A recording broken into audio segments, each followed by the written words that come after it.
Chers auditeurs de la BFM, bonjour. Nous sommes le mardi 12 mars.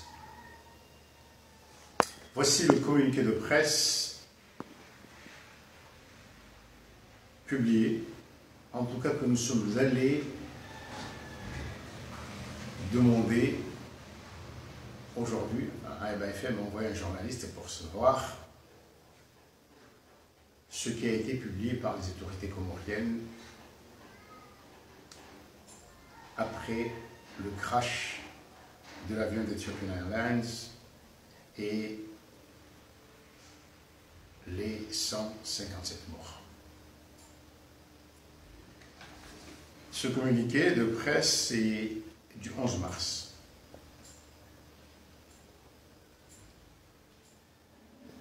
Je regrette que pour un pays si proche de nous, par le sang, par l'histoire, un pays qui nous a soutenus toujours, qui a toujours été à côté de nous, depuis l'indépendance aussi, et qui aujourd'hui est devenu un voisin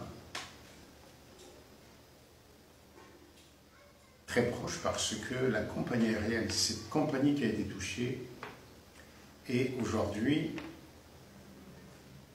une sorte de bus pour les Comoriens. Et Addis Abeba est devenu le carrefour par où passent les Comoriens pour aller dans le monde. Je pense que beaucoup de Comoriens comme moi ressentiront une certaine peine du fait que le président Macron, Madame Merkel, le président du Nigeria, la première ministre de Grande-Bretagne,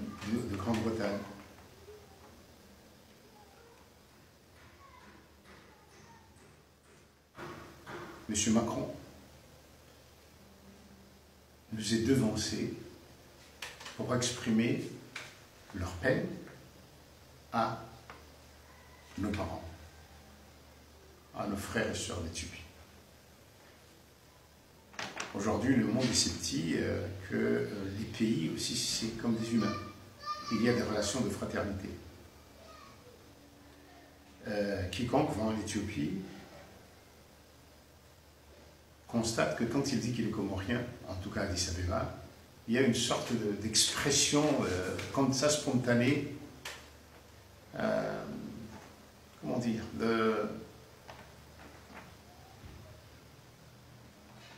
d'affection, du fait que les Éthiopiens se souviennent comment les Comoriens ont aidé les Éthiopiens après le crash de l'avion d'Ethiopian Airlines qui avait améri plutôt qu'il était écrasé en mer à Mitsanoli, quand il avait été détourné par des terroristes. Je ne veux pas m'étendre, mais ce sont ces petites choses qui montrent aussi ce qu'est une nation. Je dis souvent ici, des gens parfois me suspectent de partialité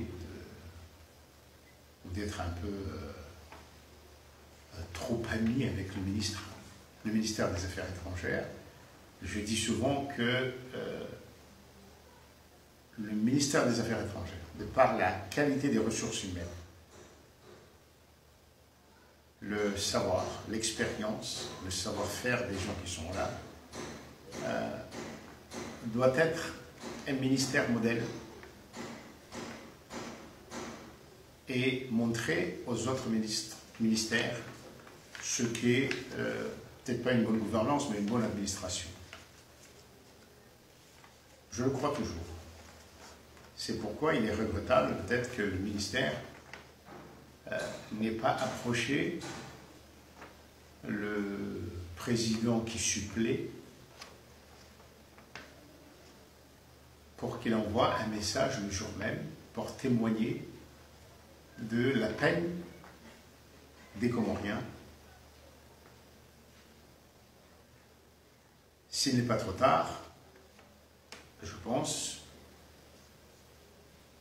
que humainement, cela se conçoit et c'est à faire d'envoyer un messager spécial du gouvernement pour aller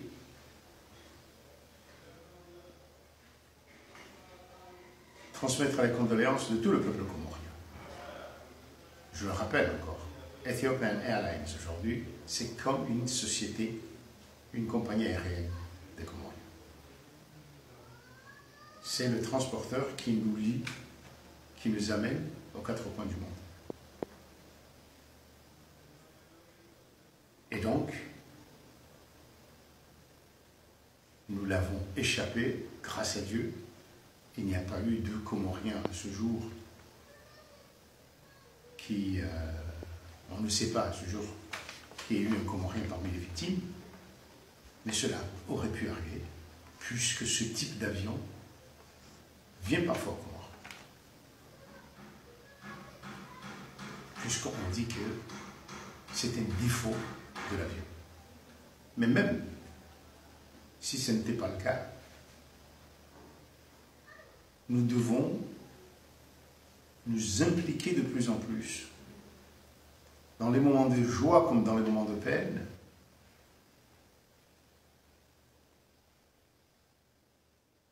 nous impliquer dans ce qui arrive à nos frères et sœurs du continent. J'espère que